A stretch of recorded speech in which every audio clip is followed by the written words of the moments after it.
آگے یہ جو مسئلہ ہے وسیلے کا، تو وسیلے کا یہ مسئلہ ہے کہ کیا وسیلے کے ساتھ جو ہے وہ دعا کی جا سکتی ہے کہ یہ ایک بہت بڑا مسئلہ ہے. تو سیدنا غوث اعظم رضی اللہ عنہ انہوں نے اس مسئلے کے اوپر باب باندھا اور پھر دعائیں لکھی کہ انبیاء اور اولیاء کے وسیلے سے دعا کرنی جائز ہے.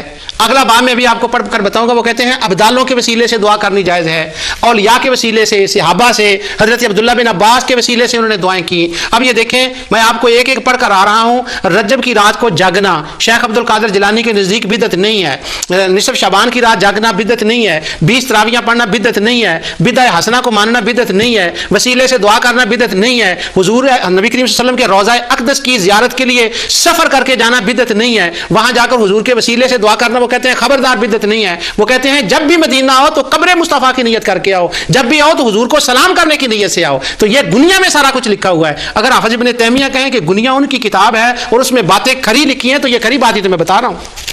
اب اس کے بعد آگے انہوں نے ایک اس کا لکھا ہے کتاب الجنائز کے اندر. اصل میں گنیت الطالبین جو کتاب ہے اس پر میں نے کافی تفصیل سے 3 پروگرام ہو گئے مجھے اس پر چلتے ہوئے. اس کو دیکھا چھیڑتے نہیں لوگ، اس کو پڑھتے نہیں، شاید کوئی ایک آدھ باب پڑھ لیا. کتاب الجنائز کے اندر اب وہ دیکھیں کیا لکھتے ہیں. ابن باز ہو، البشیخ البانی ہو، زبیر علی زئی ہوں، حافظ کو دوسرا عبد المنعم ہوں، وہ دمشقی ہوں جو انہوں نے وہ قاسمی ہو، سب نے یہ لکھا ہے کہ مردے کے مرنے والے کے پاس سورہ یاسین کا پڑھنا بدعت ہے.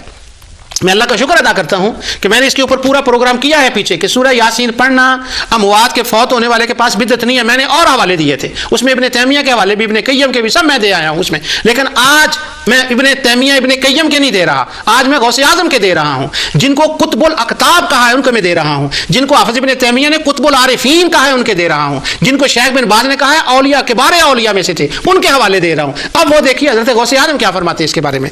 فرماتے ہیں کہ جب کوئی بندہ اس کا آخری وقت ہو تو اس کے پاس بیٹھ کر لا الہ الا اللہ پڑھنا چاہیے، کیونکہ حدیث میں ہے جو لا الہ الا اللہ جس کا آخری کلام لا الہ الا اللہ محمد رسول اللہ ہو تو وہ جنت میں جاتا ہے.